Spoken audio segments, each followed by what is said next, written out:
I'm talking to you from Brunswick, Maine, and it's the dead of winter and it's about 10 degrees outside, but I wanted to make a little video talking about the banjo I've got here in front of me. This is a Washburn B-120.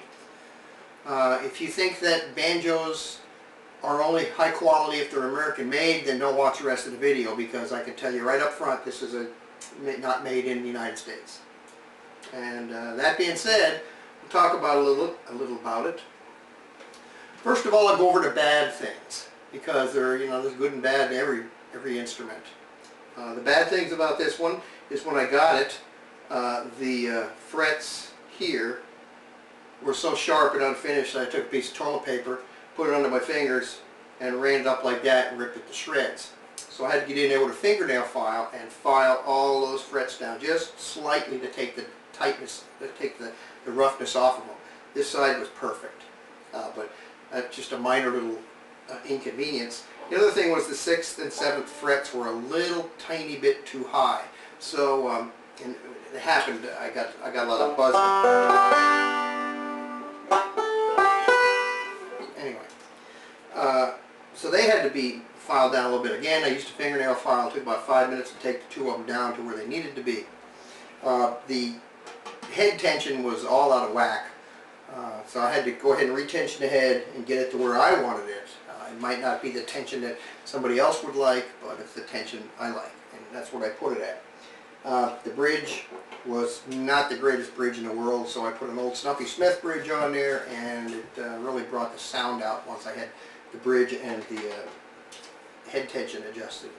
The tailpiece had to be tightened up just a hair, maybe a quarter of a turn, to put a little bit more tension on the strings, and other than that, brought the bridge down on the head just nicely.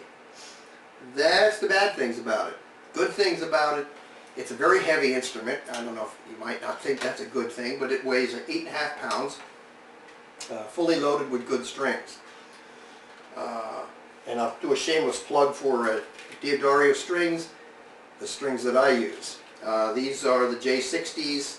The gauges run 9.5, 11, 13, 20 wound, and again 5th string is 9.5. Beautiful strings. They work great on this banjo. They really have a good, powerful sound to them, and it's the strings I've used for years, and I absolutely love them. Good things about it: I talked about how heavy it is, and let's talk about the look of it.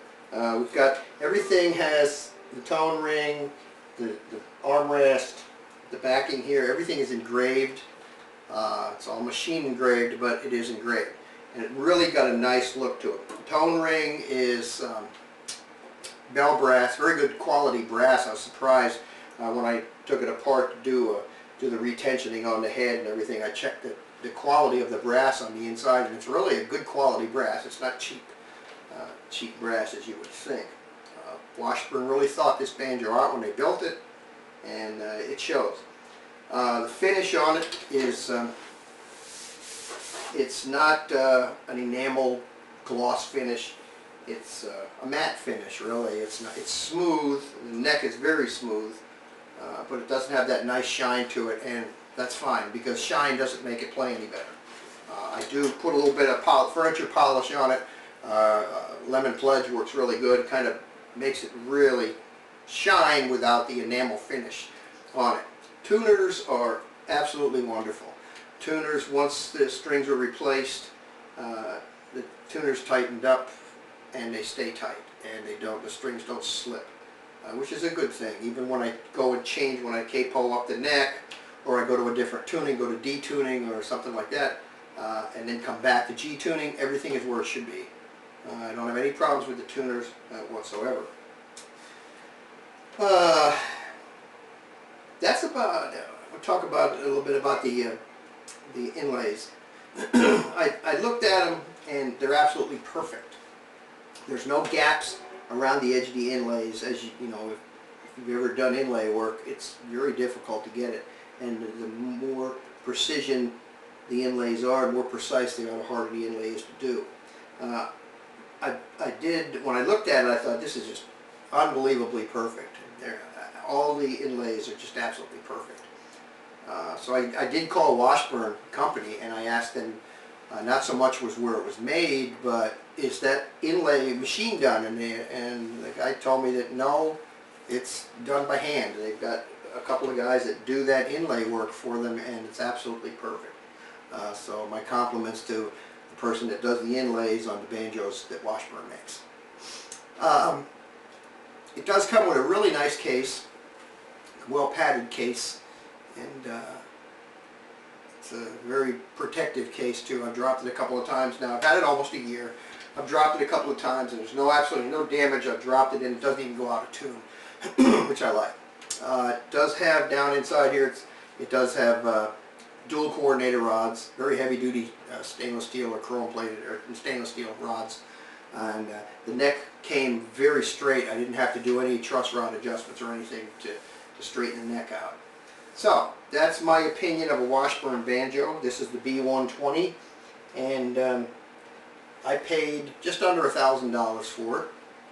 And I've seen the MSRP on some websites that put the MSRP at, you know, $1,400, $1,500, but I've never seen one sold for that much. They're always this is what we're selling for, and they run between $850 to $1,000, right around there.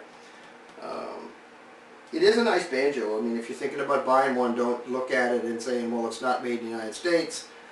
Fine, but it is a really nice sounding banjo. It's got a good sound to it, and I think if you're thinking about a banjo, you might want to consider this one. It has a nice look to it, nice feel to it, and it's very well playable, and nothing to fix the little things that were wrong with it when I got it. So I hope this does some good. I hope it makes you think a little bit about Washburn banjos. Thanks.